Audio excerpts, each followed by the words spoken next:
asawa at 2 anak ba si Jesus Kristo? Base sa bagong pagsasaliksik na pag-unlad, ikinasal si Jesus sa kanyang alagang si Maria Magdalena. Natagpuan ang isang 500 taong lumang dokumento sa British Library, kilala bilang Lost Gospel, bilang ng buwan ng pagsasalin ng Aramaic ni Professor Barry Wilson at author na si Simcha Jacobovici. Ayon sa dokumento, ikinasal si Jesus kay Maria Magdalena at may 2 anak. In the scripture, kung nabasa nyo na yung Gospels, yan yung Matthew, Mark, Luke, and John.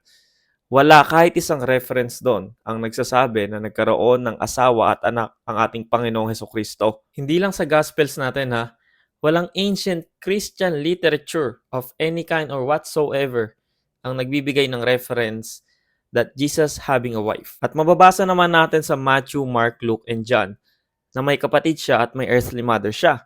At pinangalanan sila.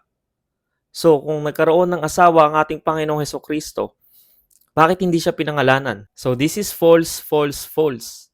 Kahit maliit na ebidensya, there is no evidence that Jesus was married.